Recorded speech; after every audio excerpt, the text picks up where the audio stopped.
Okay, greetings to anybody who's watching this. This popped up on Game Industry Biz, and I wanted to comment about this. My experience with video games goes way back. I liked video game stuff before there were video game stuff. I'm in my 40s, so I go way back when I saw the arcade in glory days, pre-teen days, putting $5 in arcade. Go back to consoles that were crash of the 80s. So I saw those, really became a fan of Atari. There's this article here. Is Sega finished with console retail? Let's talk about reality here. And what I remember when Sega made the announcement that they were going to leave, they weren't going to have their own console anymore. They lost the battle to Sony. Sony did them in. They managed to try to get to Nintendo. Ran a run. Kalinsky managed to try to do the best he can. Got it competitive. But I tell you, Sega of America ran in problems with Sega of Japan. They made a name for themselves. The reality we're looking at here is that Sony, for financial reasons, and I'm not going to fault them if they have to do this, but back in the day, and this is a story of what happens when you lose a console and you're not a console maker anymore. Remember back in the day, you had the fanboys. It was fanboys, Sony fanboys and stuff. It used to be Nintendo, and Nintendo would talk smack against, more Sega would talk smack as the upcomer against Nintendo. But you would be on the Usenet. And with the Dreamcast gone, Sega was finished, and they left, and it was like, glory days, this is great, we'll be able to get all these great Sega games on other platforms, like Crazy Taxi, which Acclaim ported and wasn't as good as Dreamcast version of the stuff. Sega's had the run. They merged with Sammy, and you have Sega Sammy Holdings. The sad reality here, and this reality goes to those who are trumpeting Nintendo going third party. Oh, it'll be great. We need to do this. They really got to do it. This is why you don't go third party if you can help it. After Sega went third party, they weren't as relevant anymore in the video game industry. They sunk to a level smaller than Capcom and Konami. They're smaller than Electronic Arts. When you had a console, you could go toe-to-toe with Electronic Arts. Reality here, and this is why it's not good for Nintendo to go third-party and why they won't, you become irrelevant. You become just another face. You don't have a section on video game sites that dedicate to your platform. And I could argue here that this is a stupid way to do things. Because you're a Sega fan, you prefer platform. You buy every single thing that's on that platform. They should sort by genre. What you see in the channel is I will sort content by genre in my playlist. I also have a section by platform. But I also have by genre, which would be important. Well, how you define genre. But anyhow, Sega going strictly digital. The name. Remember Sonic? Seems like ever since they lost their own platform, Sonic has been, I don't know what. Sonic needs to retire. But this is the cold, nasty reality. For those who are advocating Nintendo to go third party, this is what you become. You lose space on the retail shelf. You can't afford projects anymore. You're not a name. You don't matter. It doesn't matter.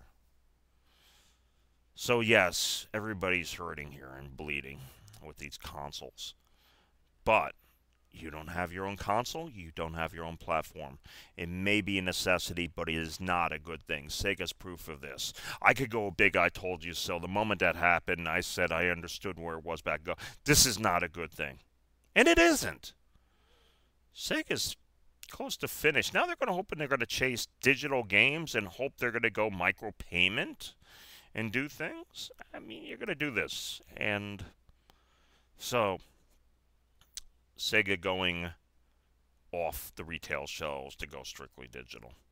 Possibly going to happen. Declining sales and dwindling profits. Thinking in a growth area of digital games. AKA micropayment hell. I really wonder what they're going to do even on PC. I guess maybe that's what they're going to do. You go Steam and in, you know, Creative Assembly, which they have, the Total War series, they may do okay, but now you're reduced to this. You're not relevant anymore. This is a lesson that we learn, and this is why stop asking Nintendo to go third party. As good as their stuff is, if you don't control the platform, you don't do it. Nintendo is based upon they're controlling the platform, giving Miyamoto and their developers what they want. It means that's why their first party is real great. But you throw them out there, they're just going to become another name. They might have a little bit more prestige, but they're not going to be Electronic Art. So if you're a fanboy of these consoles, you seriously got to knock it off. Look at Sega here. This is the cold reality of things. You don't lose a console if you can help it. I'll give you another console that came out. And this is great because they'll actually save the title here. 3DO became a software-only company. Where are they now? I think they bought New World Computing. Do you know 3DO as a software company? Of course you don't. And then you had CDI, Magnavox, you know, I think it was Burn Cycle. But this is the reality. This is why you avoid not having a console. I mean, this is why you avoid losing a console if you can, because you become a marginal player. You become a marginal player. You're not a name out there anymore the moment you have a console. It happens. You're not there anymore. Guaranteed to become irrelevant. So anybody who's asking Nintendo to go third party, seriously, look at Sega. I mean, look at this. And don't give me that Mario will be saved and Mario's that much better. Look what happened to Sonic. Don't give me that.